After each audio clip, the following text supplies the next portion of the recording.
Hi అండి. అందరూ ఎలా ఉన్నారు? బాగున్నారా? మేమైతే చాలా బాగున్నాం. ఈరోజు వీడియోనండి పిల్లలు స్కూల్కి వెళ్ళిపోయిన తర్వాత నేను చేసుకున్న పనులు, పూజ ఇలా అయితే చేసుకున్నానండి. స్కూల్కి వెళ్ళిపోతే నా పనులన్నీ ఇలా చకచక అయిపోతాయండి. పొద్దుటే స్కూల్కి వెళ్ళాలి కాబట్టి నైటు నాకు పిల్లలు హెల్ప్ చేస్తారు. పొద్దుటే పూజ చేసుకోవాలి అనుకున్నప్పుడు నైటే పనులన్నీ చేసుకుంటానండి. రాత్రి అయితే మటన్ వండాను కదా, అందుకే పనులు చేసుకోవడం కుదరలేదు. చాలా లేట్ అయిపోయింది. ఇంక పొద్దున్నే పిల్లలు వెళ్ళిన తర్వాత ఈ పనులన్నీ చేసుకున్నాను. తడిగుడ్డ పెట్టేశానండి. అలాగే బట్టలు ఉతికేసి గిన్నెలు రుద్దుకొని గ్యాస్ స్టవ్ అది శుభ్రం చేసుకొని తులసమ్మ కాడ ముగ్గు వేసుకుని ఇవన్నీ అవ్వేసరికి 9 అయిపోయింది. నేను 9ంటికి పూజ చేసుకున్నానండి. ఇంత లేట్గా ఎప్పుడు పూజ అయితే చేయను.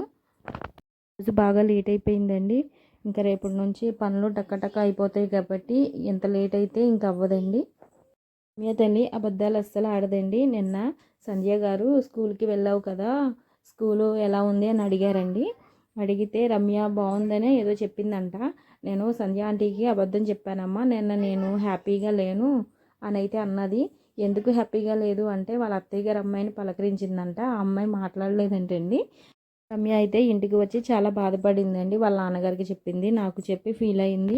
పెద్దోళ్ళు ఏదో అనుకుంటే పిల్లలకి ఏమైందమ్మా, మాకేమైంది, మేము మాట్లాడుకుంటే తప్పేముంది, ఆ అమ్మాయి మాట్లాడలేదని చాలా ఫీల్ అయింది.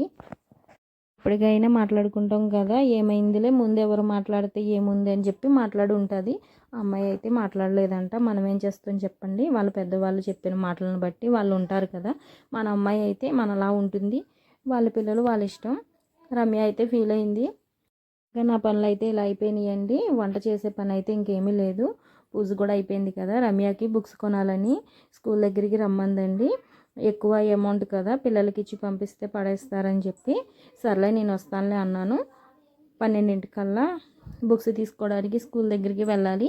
ఇంకా పిల్లలు వచ్చే టైం కదా అని ఇంకా రాత్రి మిగిలిన కూరలండి ఇవైతే. అందుకే వంట చేసే పని లేదు అన్నానండి. రాత్రి మటన్ వండాను కదా, అదైతే మిగిలింది. వేడి చేసి ఇలా బాక్స్లోకి అయితే తీసి పెట్టాను. మా అబ్బాయి మా ఆయన అయితే మటన్ వేసుకొని తినేస్తారండి. వీళ్ళు మటన్ తీసుకురాకముందు కూర ఏమీ లేదు కదా అని రమ్య ఉల్లిపాయలు కోసిస్తే ఉల్లిపాయ పులుసు అయితే పెట్టుకున్నానండి. ఇంకా ఆ పులుసు కూడా మిగిలింది. నాకు రమ్యకి ఆ పులుసు అయితే సరిపోతుంది. ఇంకా రాత్రి చేసిన ఫ్రైడ్ రైస్ కొంచెం మిగిలిందండి.